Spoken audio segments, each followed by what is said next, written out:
और शराब नीति का जो संशोधन करके उन्होंने बनाया है, इसके माध्यम से व्यापारियों को सीधा ठेका दे करके उनसे पैसे की वसूली करना है। इस सरकार को इस राज्य के रेवेन्यूज़ कोई मतलब नहीं है, तो सिर्फ चाहिए विकास, तो अपने अपने परिवार का विकास चाहिए।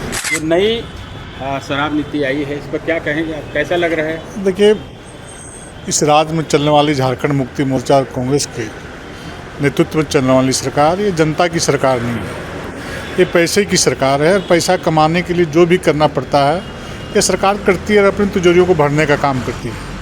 और शराब नीति का जो संशोधन करके उन्होंने बनाया है, इसके माध्यम से व्यापारियों को सीधा ठेका दे करके उनसे पैसे की वसूली करना है।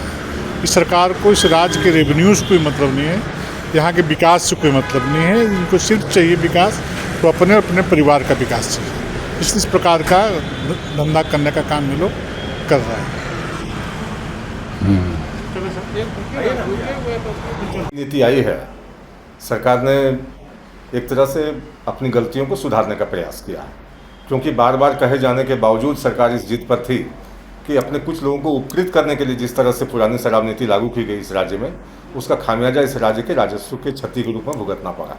और हाल के दिनों में आपने देखा होगा कि कई एजेंसियां शराब तो सरकार की उन्होंने बेच दी, पैसा अपने अकाउंट में रख लिया, अपने पास रख लिया, लेकिन सरकार ने आज तक उनके खिलाफ पैसा रिकवरी के लिए कोई ना FIR दर्ज कराई, ना सरकार पहल करती हुई दिखाई दे रही है। और वर्तमान में जो सरकार ने नई शराब नीति लागू की है, एक बार धरातल पर उतर जाए और यथार्थ में क्या कुछ सरकार चाहती है करना, ये सारी चीज़ें सामने आएगी। उसके बाद ही आकलन किया जा सकता है कि सरकार जो दावे कर रही है कि राजस्व में बढ़ोतरी होगी, क्योंकि सरकार ने पिछले दफ़ा भी राज्य के जनता को सपना दिखाया था कि काफ़ी राजस्व में बढ़ोतरी होने जा रही है, लेकिन सरकार आज बोल सकने की स्थिति में नहीं है कि पिछली गलतियों की वजह से कितना राज्य को नुकसान उठाना पड़ा। दावा यह किया जा रहा है कि किसी एक व्यक्ति का बोलबाला इसमें नहीं होगा, क्योंकि एक जिले में 3 ही दुकान उन्हें मिलेगी। तो यही बात तो पहले हम बता रहे थे उनको कि जो पुरानी शराब नीति थी उसमें किसी का वर्चस्व स्थापित हो जाएगा, वो अपने हिसाब से सारी चीज़ों को चलाएगा।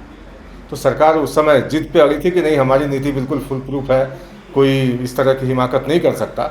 लेकिन अंततः राज्य में जो शराब घोटाला हुआ उसके कारण कई अधिकारियों पर आप समझ सकते हैं कि शक की निगाहें भी गई कि कहीं ना कहीं इनकी सहमति थी, उस वजह से सारी चीज़ें हुई। और सिंडिकेट जो काम कर रहा था उसको ताकत मिला, उसकी वजह से सरकार की किरकिरी हुई। अब जाकर नई शराब नीति आई है, अब देखने वाली बात होगी कि आगे 2-4 महीने में किस तरह का तारीफ कर रहे हैं या फिर अभी वेट एंड वॉच की?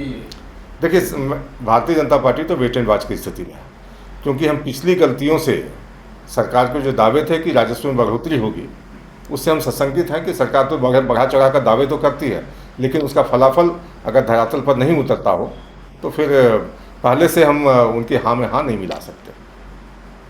नहीं, आपको नहीं लगता कोई सिंडिकेट भी है, क्योंकि एक व्यक्ति को 36 दुकानें मैक्सिमम दी जा सकती है? देखिए, इस बार कोशिश की गई कि लॉटरी के माध्यम से एक जिले में 12 और 3 जिले मिलाकर अधिकतम 36 दुकानें ये दी जाएंगी। लेकिन अब सरकार ने जिस तरह से लंबी विचार विमर्श के उपरांत शराब व्यापारियों के साथ, संगठनों के साथ जो वार्ता किया है, इस बार वो पुरानी गलतियां मैं समझता हूं कि दोहराने की हिम्मत शायद न कर पाए, क्योंकि दूध का जला भी फूंक फूंक कर पीता है।